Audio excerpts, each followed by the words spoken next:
எல்லாருக்கும் வணக்கம். நான் டாக்டர் கார்த்திகேயன். தமிழக சுகாதாரத்துறை ஒரு நோய் குறித்து எச்சரிக்கை அப்படின்னு ஒன்று வெளியிட்டாங்க அப்படின்னா அதை நம்ம என்றைக்குமே சாதாரணமாக எடுத்துக்க முடியாதுங்க. 2 நாளைக்கு முன்னாடி தமிழக சுகாதாரத்துறை வெளியிட்ட ஒரு எச்சரிக்கை நீங்கள் எல்லாருமே பேப்பரில் படிச்சிருப்பீங்கன்னு நம்புகிறேன். இந்த பூச்சி ஒரு விதமான ஒட்டுண்ணி பூச்சி.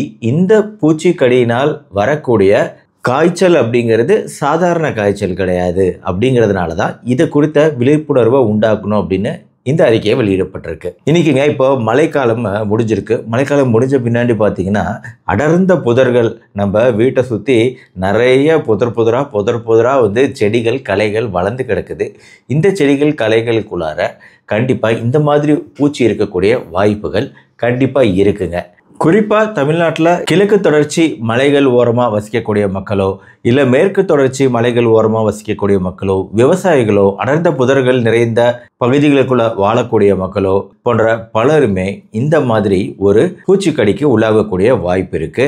மேலும் இந்த வாட்டி சென்னை, திருவள்ளூர், காஞ்சிபுரம், வேலூர், செங்கல்பட்டு, ராணிப்பேட்டை ஆகிய ஊர்களில் வந்து அதிகமாக இந்த நோய் காணப்படுவதாக சுகாதாரத்துறை எச்சரிக்கை செஞ்சுருக்காங்க. ஆனால் போன வருஷமும் இது இருந்துச்சுங்க. போன வருஷம் வந்து தஞ்சாவூர் இந்த பக்கம்லாம் இருந்துச்சு. சென்னை போன வாட்டி இருந்துச்சு. எப்பவுமே சென்னை பக்கம் கண்டிப்பாக இந்த பிரச்சனை இருக்குங்க. சென்னையில் எங்கே டாக்டர் காடு இருக்கா அப்படின்னு கேட்டிங்கனாலும் சென்னையில் புதர்கள் இல்லாமல் இருக்குமா? வீடுகள் இருக்குது, வீட்டை சுற்றி புதர்கள் இருக்கக்கூடிய ஏரியாங்கிறது அங்கங்கே இருக்க தானங்க செய்யுது. என்ன ஒரு ஆறுதலான விஷயம்னா இந்த நோய் பரவாமல் தடுக்க மாஸ்க் தேவையில்லை. ஏன்னா இது மூச்சு காற்று மூலமாக மற்ற வைரஸ் கிருமிகள் மாதிரி இருமருது, தும்மருது இதன் மூலமாக பரவும். மாஸ்க் போடுங்கன்னு சொல்லுவோம். இங்கே அந்த பிரச்சனை இல்லை. இது இருமல் தும்மல் மூலமாக பரவக்கூடிய விஷயம் கிடையாது. இது பூச்சிக்கடி தாங்க. குறிப்பாக ஒரு படம் வந்திருக்கும் இங்கிலீஷில், நீங்கள் ரொம்ப காலத்துக்கு முன்னாடி வந்தது மேட்ரிக்ஸ் அப்படிங்கிற ஒரு படத்தில் ஒரு பூச்சி ஒன்று கடிக்கும். அப்படியே ஒரு தொப்புளுக்கு கிட்ட அந்த பூச்சி மாதிரி ஒன்று கடிக்கும். அது பூச்சி கிடையாது, அது ஒரு விதமான ரோபோட் மாதிரி அப்படியே உடம்புக்குள்ளார போயிடும். கிட்டத்தட்ட அதே மாதிரி இதோட உடம்புல வந்து ஒரு விதமான பாக்டீரியா இருக்குங்க. ஓரியன்டல் சுசுகாமுஷின்னு சொல்லக்கூடிய ஒரு விதமான பாக்டீரியா அது வந்து நம்ம உடம்புக்குள்ளார இந்த பூச்சிக்கடியின் மூலமாக உள்ள புகுந்துடுதுங்க. அதுக்கப்புறம் கடுமையான காய்ச்சல், தலைவலி, உடம்பெல்லாம் வலிக்குது, இருமல், குளிர், நடுக்கம், இந்த அறிகுறிகளோட டாக்டர்கிட்ட போனீங்கன்னா என்ன ஆகுனா, பொதுவாக வந்து நம்ம அவ்வளோ சீக்கிரம் இதை நம்ம எக்ஸ்பெக்ட் பண்ண மாட்டோம், எதிர்பார்க்க மாட்டோம். எல்லா டாக்டருமே இப்போ வந்து சளி பிடிச்சிருக்கு, இப்போ இருமல் இருக்குது, காய்ச்சல் இருக்குது, தலைவலி இருக்குது அப்படின்னாலே நம்ம சளி இருக்குது அப்படின்னாலே என்ன நினைப்போம்னா ஏதோ ஒரு வைரஸ் தான் வந்திருக்கோம் அப்படின்னு சொல்லி தான் நினைப்போம். அதனால் வந்து அதற்குரிய ட்ரீட்மெண்ட் மட்டும் மேலாக்க பார்த்து அனுப்புகிற வழக்கம் தான் இன்றைக்கி ரொம்ப அதிகமாக இருக்குது. அதனாலேயே இந்த நோய் வந்து நிறைய டாக்டர்கள் மிஸ் பண்ணக்கூடிய வாய்ப்பு இருக்குது. என்ன பண்ணணும் அப்படின்னா, குறிப்பாக இந்த நோய் வந்துடுச்சு அப்படின்னா உள்ள அந்த ஓரியன்டல் சுசுகாமுஷி நம்ம உடம்புக்குள்ளே புகுந்துருச்சு அப்படின்னா அதுக்கப்புறம் அது என்ன பண்ணுது அப்படின்னா அங்கே உடம்பு ஃபுல்லாக பரவுது. அது உடம்பு ஃபுல்லாக ஒரு பாக்டீரியா கிருமி இது உடம்பு ஃபுல்லாக பரவும்போது உங்களுக்கு குறிப்பாக கடித்த இடத்துக்கு பக்கத்துலலாம் நெறிக்கட்டிகள் இருக்குங்க. இப்போ சப்போஸ் எங்கேயாவது வயிற்று பகுதியில் கடிச்சது அப்படின்னா, நம்ம வயிற்று பகுதினா இந்த கால் பக்கம்லாம் வந்து நெறிக்கட்டிகள், லிம்ஃப் நோட் இருக்கும். அந்த நெறிக்கட்டிகள்லாம் அந்த சைடு வந்து வீங்கியிருக்கும்.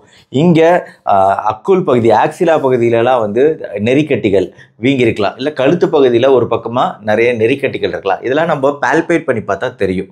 ஆனால் இன்றைக்கி அதிகமாக டாக்டர்கள் இப்படிலாம் தொட்டு பார்க்குறது அப்படிங்கிறதே கிடையாது. என்ன கிளினிக்கல்ஸில் நம்ம படிச்சிருக்கிறோம், ஆனால் எத்தனை பேர் பேஷண்ட்டை டச் பண்ணி இதெல்லாம் செக் பண்ணுறாங்கங்கிறதே தெரியல.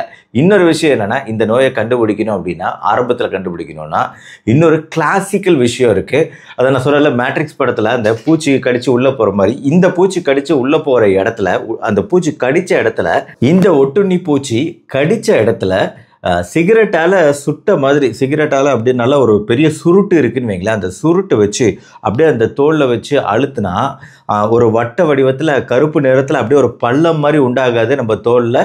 அதே மாதிரி ஒரு பள்ளம் மாதிரி, நல்லா இவ்வளோ பெருசு ஒரு பள்ளம் மாதிரி நல்லா அது கடித்த இடத்துல தெரியுங்க. கொஞ்ச நாள் ஆச்சுன்னா ஒரு மாதிரி அது கருப்பு நேரத்தில் உலர்ந்து போன ஒரு புண்ணா தெரியும். இது ஆங்கிலத்தில் எஸ்கார் அப்படின்னு சொல்லுவோம், ESCHAR. இதை நம்ம கண்டுபிடிக்கணும் அப்படின்னா பேஷண்ட்டை ஒரு வாட்டி பார்க்கணும். இல்லை பேஷண்ட் ஆகிய நீங்கள் இதை குறித்து விழிப்புணர்வு உங்களுக்கு நான் கொடுத்துக்கிட்டு இருக்கிறதுனால நீங்களே கூட பார்க்கலாம். எங்கேயாவது பூச்சி கடிச்ச இடம்னு இருக்கா உங்கள் கால் பகுதியில், கை பகுதியில், நம்ம உடம்பு பகுதியில், குறிப்பாக வயிற்று பகுதி, முதுகு பகுதியில் எங்கேயாவது இந்த பூச்சி கடிச்ச இடம் மாதிரி தெரியுதா அப்படிங்கிறத பாருங்கள். அது ஒன்று இருக்கும். டிப்பிக்கலாக எஸ்கார்னு சொல்லி அது இருக்கும். கருப்பு நிறத்தில் நீள்வட்ட புண் மாதிரி இருக்கும்.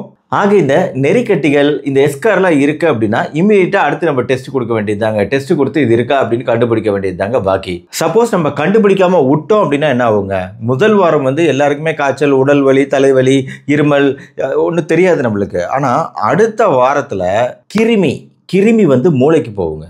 மூளையில் பாதிக்கும், கல்லீரலை பாதிக்கும், சிறுநீரகத்தை பாதிக்கும். மூளையை பாதிச்சுச்சுன்னா அது சுவாச செயலிழப்பு, இறப்பு வரைக்கும் கொண்டு போக வாய்ப்பு இருக்குது. கல்லீரல், சிறுநீரகம், லிவர் ஃபெயிலியர், கிட்னி ஃபெயிலியர் ரெண்டையுமே உருவாக்கக்கூடியது 2வது வாரத்திலேயே இந்த நோய். மரணம் அப்படிங்கிறது 100 பேரில் 30 பேருக்கு மரணம் ஏற்படக்கூடிய வாய்ப்புகள் அதிகம். 30% இதோட இறப்பு விகிதம் அப்படிங்கிறது. அப்போ நம்ம எவ்வளோ கேர்ஃபுல்லாக இருக்கணும் பாருங்கள் இதை கண்டுபிடிக்கிறதுல. இதை முதல்லையே கண்டுபிடிச்சிட்டோம் அப்படின்னா இதுக்கான ட்ரீட்மெண்ட்டு ரொம்ப எளிமையான ஒரு விஷயங்க, சிம்பிளான விஷயம். இதற்குன்னு சில மாத்திரைகள் இருக்குது, அருமையான ஆன்டிபயோட்டிக் மாத்திரைகள், சாதாரணமாக கிடைக்கக்கூடிய மாத்திரைகள் இருக்குது. இந்த ஓரியண்டல் சுசுகாமுஷி அப்படிங்கிற பாக்டீரியாவை அழிக்கக்கூடிய ஆன்டிபயோட்டிக்குகள் அப்படிங்கிறது டாக்ஸிசைக்ளின், அசித்ரோமைசின் போன்ற ஆன்டிபயோட்டிக்கள். இது வந்து உங்களோட டாக்டர் தான் ப்ரிஸ்கிரைப் பண்ணுவார். நீங்களாம் போய் எதையும் வாங்கிடக்கூடாது, ஞாபகம் வச்சுக்கோங்க. எவ்வளோ டோஸு, எத்தனை நாள் தரணும் அப்படிங்கிறதெல்லாம் அவர் டிசைட் பண்ணுவார். அது வந்து அந்த பாக்டீரியா கிருமியை அழிக்கக்கூடியது. வைரஸ்க்கு கூட நம்மளுக்கு இந்த மாதிரி ஆன்டிபயோட்டிக் கிடையாது. ஒரு வைரஸ் வந்துச்சுன்னா நல்லா தண்ணி குடிச்சிட்டு நல்லா வீட்டில் ரெஸ்ட் எடுங்க, நல்லா சாப்பிடுங்க அப்படின்னு தான் சொல்லுவோம். ஆனால் பாக்டீரியா தொற்று ஏற்பட்டுச்சுன்னா நம்மளுக்கு அதுக்கு எதிராக செயல்படக்கூடிய ஆன்டிபயோட்டிக் மருந்து மாத்திரைகள் இருக்குது. அது இதில் ஒரு நல்ல விஷயம். ஸோ நம்ம அந்த பெரிய பிரச்சனையிலேருந்து நம்மளை பாதுகாத்துக்க இந்த மாதிரி மாத்திரை மருந்துகள் இம்மீடியட்டாக கொடுக்கப்படும். பாசிட்டிவாக இருந்தால், இந்த நோய் பேர் ஸ்க்ரப் டைஃபஸ். இந்த ஸ்க்ரப் டைஃபஸ் நோய் பாசிட்டிவாக இருந்துச்சுன்னா இம்மீடியட்டாக ஆன்டிபயோட்டிக் மருந்துகள் கொடுக்கப்படும். இன்றைக்கி உலகத்தில் இந்த ஸ்க்ரப் டைஃபஸ் எங்கெல்லாம் இருக்குது தெரியுங்களா? இப்போ வந்து ஜப்பான் அப்படிங்கிறது ஒரு ஓரமாக ஒரு பக்கமாக வந்து ஆசியா கண்டத்தோட மேல் பகுதியில் இருக்குதுன்னு வைங்களேன். இன்னொரு பக்கம் பாகிஸ்தான் இருக்குது, இன்னொரு பக்கம் ஆஸ்திரேலியா இருக்குது. சரியா? இந்த ஜப்பான், ஆஸ்திரேலியா, பாகிஸ்தான் இந்த 3ஐயும் இணைச்சிங்க அப்படின்னா வரக்கூடியது ஒரு முக்கோணம். இந்த முக்கோணத்துக்குள்ளார 100 கோடி மக்கள் வாழ்கிறாங்கங்க. இந்த 100 கோடி மக்கள் வந்து இந்த பூச்சியோட தாக்குதல்களுக்கு, இந்த ஆபத்துக்கு உள்ளாகிறவங்க தான். சிகரோசிஸ் அப்படிங்கிற ஒரு விதமான ஒட்டுண்ணி லார்வா ஸ்டேஜில் இருக்கக்கூடியது. இந்த லார்வா இந்த ஒட்டுண்ணி கடிக்கிறதுனால, இதோட உடம்புல அந்த பாக்டீரியா இருக்கிறதுனால, ஓரியண்டல் சுசுகாமுஷிங்கிற பாக்டீரியா இருக்கிறதுனால, இது கடிக்கிறதுனால தான் நம்மளுக்கு இந்த ஸ்க்ரப் டைஃபஸ் நோய் ஏற்படுது. தமிழ்நாடும் இந்த முக்கோணத்துக்குள்ளே தான் ஒரு பக்கமாக வருது. அப்போ தமிழ்நாடு ஹைரிஸ்க் கேட்டகரியில் இருக்குது. அதனால தான் வந்து வருஷம் இது குறித்த விழிப்புணர்வு, எச்சரிக்கை இதெல்லாம் வந்து தமிழக சுகாதாரத்துறை கொடுத்துட்ருக்காங்க. இதில் முக்கியமான விஷயம் நம்ம கவனிக்க வேண்டியது, நம்ம இந்த பூச்சி கடித்த தடயம் இருக்கா அப்படிங்கிறது தான் மெயின் பாயிண்டர். சரி, நம்மளை எப்படி பாதுகாத்துக்கிறது? இப்போது நம்ம வீட்டை சுற்றி ஒரு புதர் மண்டி கிடக்குதுன்னா முதல்ல அதை ரிமூவ் பண்ண பாருங்கள், வெஜிடேஷன்ஸை.